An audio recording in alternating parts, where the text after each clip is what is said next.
As a new era of space exploration was beginning, 1990 proved to be a year of momentous happenings in European politics and the beginnings of equality for South Africa. Under the reforming leadership of Mikhail Gorbachev, the Soviet Union was facing dramatic changes to a 70-year rule of law. Glasnost and Perestroika, the Gorbachev policies of openness and restructuring, were giving the Baltic states of Estonia, Latvia and Lithuania more confidence in their demands for greater autonomy. This soon became an open call for total independence, and by March, Lithuania had declared its independence from the USSR. Subsequently, the Congress in Russia declared a new law that a republic could secede if more than two-thirds of that republic's residents agreed. The political commentators could see the future unfolding, even if the politicians did not. I think Gorbachev foresees the future of the Soviet Union quite clearly.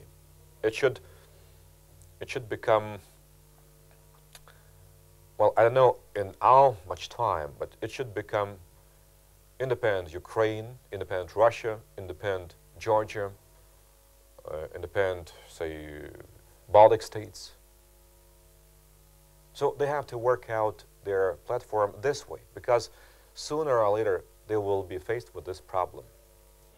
As Soviet troops were withdrawing from occupied territories, Lech Wałęsa, the shipyard electrician who had led the Solidarity Trade Union in ousting Poland's communist leaders, became the country's first democratically elected president.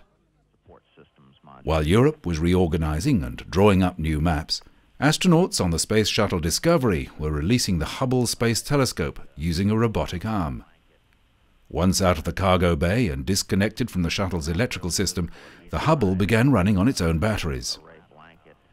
Electricity-generating solar panels were activated from the side of the telescope to power its sophisticated cameras and sensors. The Hubble is the only telescope ever designed to be serviced in space by astronauts.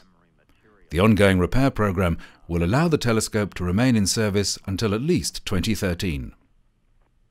While NASA was preparing for decades of scientific discovery, Iraqi dictator Saddam Hussein made decisions that would change the immediate future of the oil-rich Gulf state.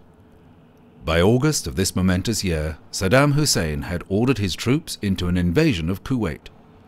Within hours, invading Iraqi forces had occupied all of Kuwait City's installations, setting up roadblocks at major intersections and cutting fuel and gas supplies.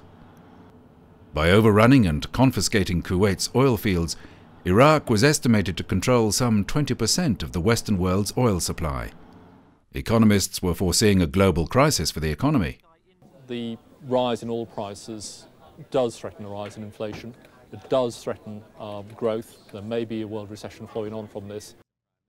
Over the following weeks and months of 1990, the United States President, George Bush Sr., rallied a coalition force from 34 countries to the aid of the Kuwaitis. When he was released, after 27 years as a political prisoner of the South African government, Nelson Mandela was the world's most famous prisoner. This living legend had come to symbolize the fight for black nationalism and opposition to apartheid. Mandela's years in prison, many of them on Robben Island, for crimes that included sabotage committed while he spearheaded the struggle against the oppression of apartheid, had not made him a bitter man. Following his release from prison in February 1990, his switch to a policy of reconciliation and negotiation helped lead the transition to multiracial democracy in South Africa. Mandela has frequently credited Mahatma Gandhi for being a major source of inspiration in his life, both for the philosophy of non-violence and for facing adversity with dignity. In a year that had also seen the resignation of one of the world's leaders, Maggie Thatcher, the British Prime Minister, stood down as leader of the Conservative Party and resigned from her position as the leader of the government. 1990, truly a year of momentous happenings.